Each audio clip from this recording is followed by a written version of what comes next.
What's good, everyone? OJ here. Welcome back to another video. Today we've got some awesome Nintendo Switch and RPG news to go over, but before we get into that, please make sure you hit that like button, subscribe if you're someone new, and click that notification bell to get my videos first. Now with that out of the way, let's go ahead and jump right into it, and we're starting off with another look at the Nintendo Switch version of NieR Automata, the End of YoRHa edition. This is fastly becoming one of my most anticipated, or maybe even of all time, Nintendo Switch impossible ports for the system because it looks absolutely incredible. Now we've got a brand new look at the Angel's boss fight. Now this boss was kind of cool to play at the beginning of the game because you kind of didn't expect something like this, and it's a fun boss battle and it's right into the action, so I do love that about this. Now this boss battle, it's a Goliath class machine lifeform disguised as a building, and it emits steam throughout its body to stay cool.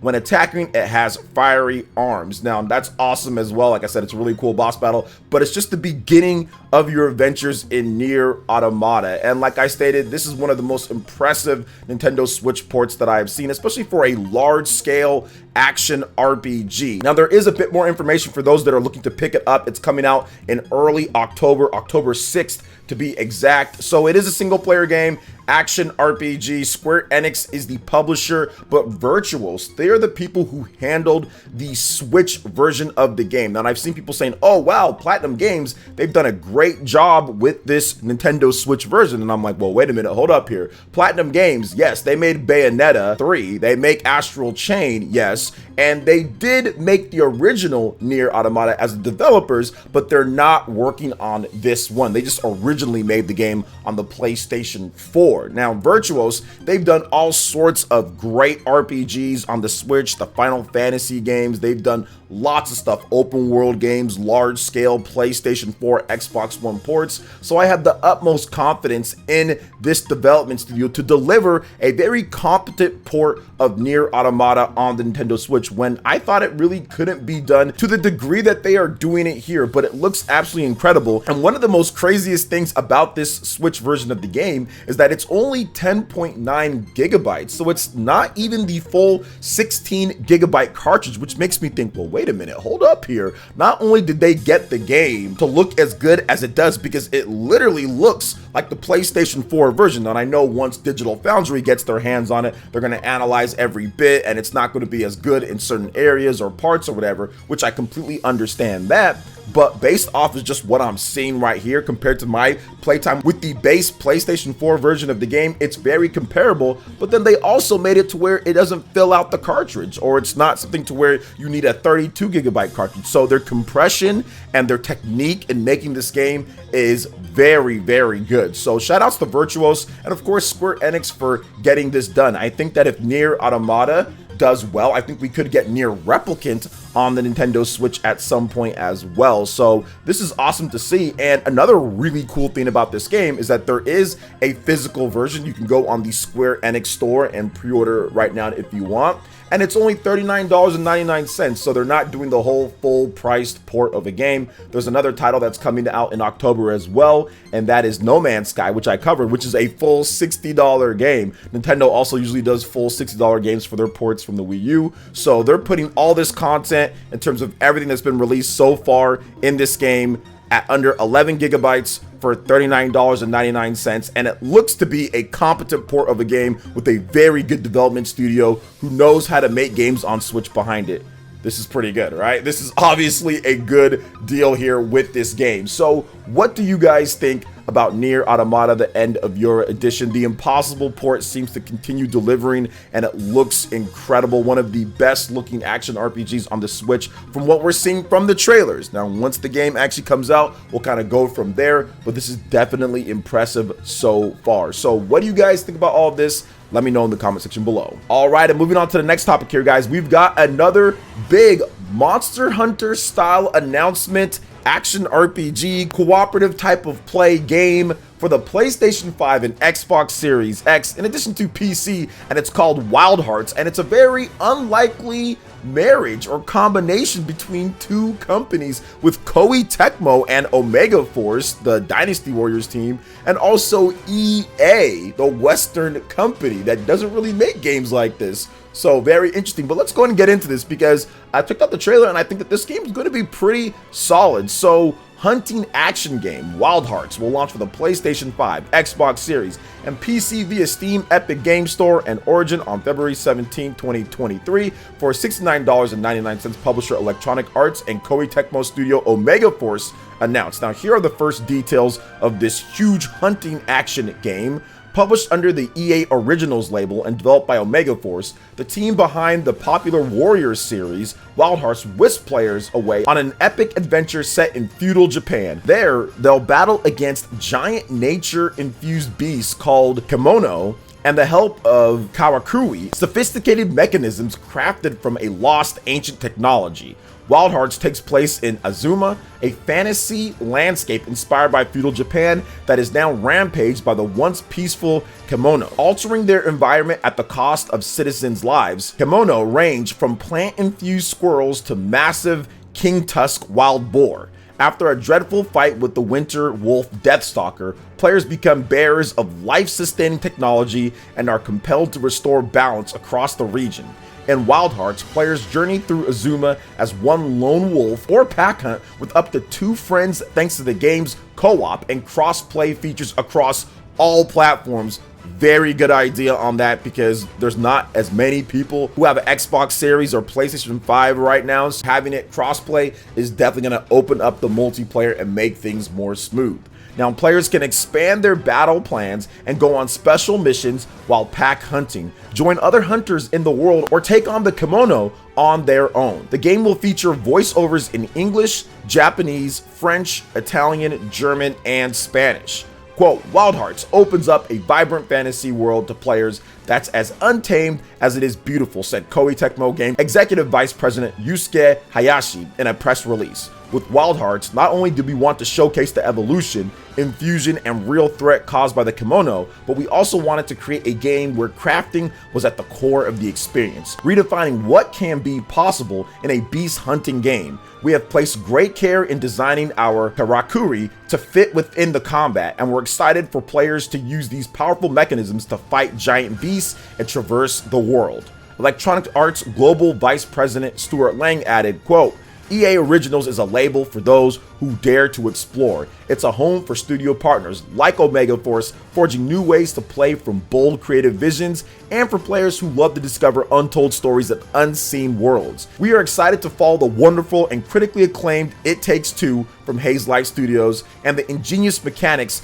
giant nature-infused beasts, and epic battles of YoRHa, the first AAA hunting experience for a new generation. So very interested when it comes to this game, and I'll be completely honest here when it comes to Koei Tecmo and their games and their mechanics and systems. They're one of the best. They are absolutely underrated, and I talked about this on my live stream recently. Koei Tecmo is underrated as a mechanics and pure gameplay developer. Their systems that they make when it comes to various different games are some of the best. Now, their games don't always review the highest or anything like that, but when it comes to gameplay mechanics, they are solid. They have responsive, good controls, and usually their games play extremely well. It's just the story aspect that sometimes gets held back a little bit because they necessarily don't have as much to put into that realm, or they're not as comfortable as other companies with storytelling with their writers and everything. Not every game that they have,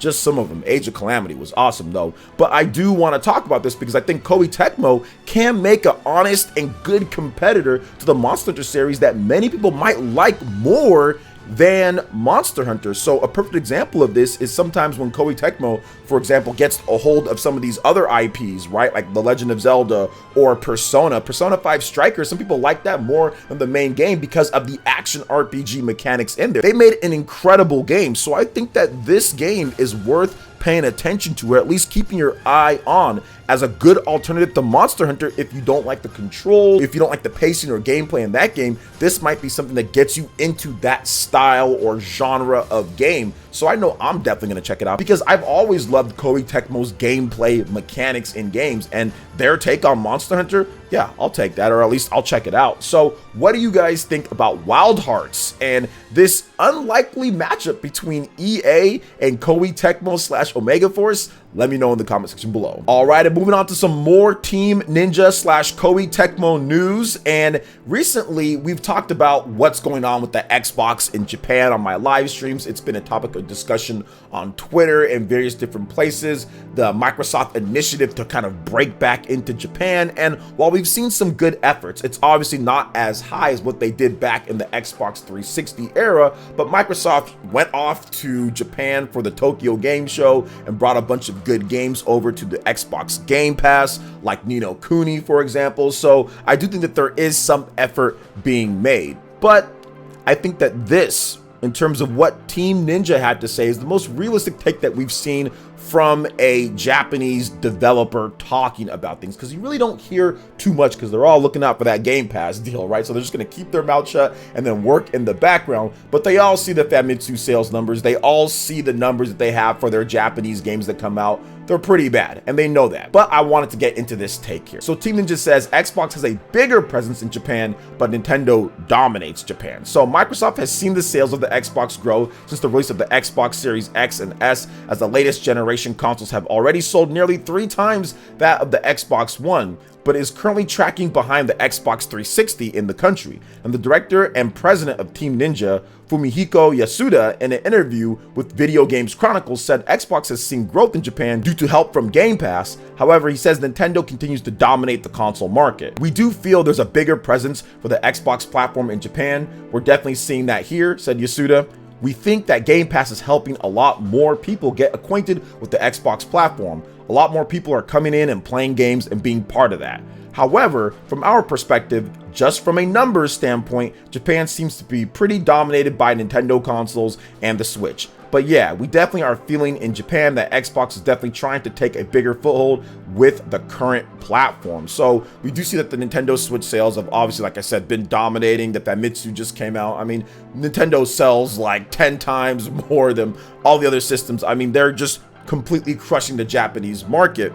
And to see one of these executives come out and just say, hey, this is kind of how it is, like we see what's going on there, but this is kind of how it is, it gives us a realistic take, not directly, but indirectly. And yeah, the Xbox sales really aren't doing much. Now, I've had multiple different discussions and arguments, I guess, people yelling at me over saying that, look, Xbox really doesn't have a foothold in Japan. Sometimes the reason why some of these games don't come over is because the sales aren't really doing too hot. And really, just traditionally, if you're looking at the sales numbers from a numbers perspective, it's just not there. Now, yes, some way or some lead is being taken, right? Some initiative is being taken with Xbox Game Pass to really help out and bring more consumers in. Microsoft is selling more than the Xbox One, which is good. However, the Xbox One is an incredibly low bar, you know, when it comes down to it. It's sold absolutely terrible there. Sold absolutely terrible, but yes, they are going up. But I would think that in order to really kind of make some strides, they would need to be hitting what Xbox 360 was doing and above that, because it's the new system and you're offering more value than what the Xbox 360 had when it comes to just a pure how much money you spend to get what you get. But the Xbox 360 had these big exclusives like Blue Dragon and Lost Odyssey that got Japanese gamers far more excited than anything that they're doing right now at this point. So we'll see if they can get back up to that level, which I loved when they were at that level, because I love stuff like Lost Odyssey and Blue Dragon. It was really cool to see Microsoft really kind of go in, but I would love to see Microsoft kind of take some of this momentum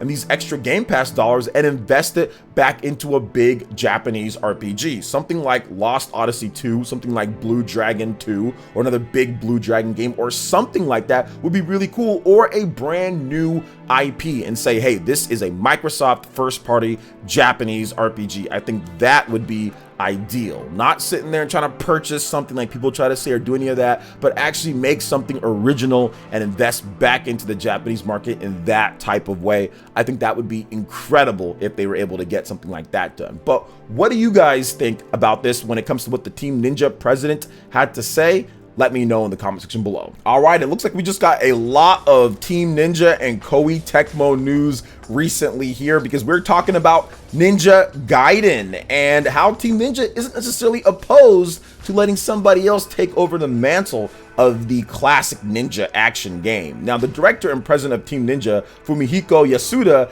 in a recent interview with Video Games Chronicle, asked whether he'd be okay with another studio working on a new Ninja Gaiden game or handing the game off to a younger development team. Quote, "We're not announcing anything," Yasuda said, "but both of those ideas sound like great plans and are both possibilities in a series. Those are both very, very reasonable ideas, potentially a sequel in any series, not just Ninja Gaiden." But what I want to say is, if we were to theoretically work with another company on a new Ninja Gaiden title, we would need to make sure that it would be a title that fans would really enjoy and exceed their expectations. It's not a matter of, hey, let's just go do this. All the pieces would need to fit, and it would need to be the right team, either a younger team internally or another company that would really need to fit the Ninja Gaiden pedigree. Ooh, and I have a company for them. We'll talk about that in just a bit. Now, he also went on to talk about how they keep the existing player base happy and everything, but I think, Mr. Yasuda, I have the perfect team for Ninja Gaiden. Yes, it's Platinum Games. Platinum Games, Koei Tecmo, Team Ninja, all working together on a brand new Ninja Gaiden game. I think that Platinum Games could take the Ninja Gaiden brand to a new level. Platinum Games has been brought in to save a game that was like a ninja action game. They've done it before, and that was Metal Gear Rising: Revengeance. That game was dead in the water. Kojima's younger team did not know what to do. This game was delayed. It was not working properly. It was just dead in the water until they brought in Platinum Games to literally re-overhaul 70 to 80% of the game and bring out a ninja action game that fans absolutely loved. So yes, I think that Platinum Games would be the team to get it done, but he's right. You can't just say, we're going to do this, right? You're going to need a lot of money. You're going to need the right development team. You're going to need all the pieces to fall in play. You're going to need those other teams or Platinum that's not working on something else to fall in here. I mean, there is a lot of logistics, large scale logistics, and it's not as easy as just, okay, here's a game. And I think that a lot of fans sometimes think it's that way. And no, it's not that. A lot has to play its part for this to happen. But you know what? I think Platinum would be great for this. Maybe it happens one of these days. So who do you guys think would be great for a brand new Ninja Gaiden game? Let me know in the comment section below. All right, guys, that wraps it up for this video here. Thank you so much for watching. I do appreciate it. Please make sure you hit that like button, subscribe if you're someone new, click that notification bell, and we will see you for the next video. Peace.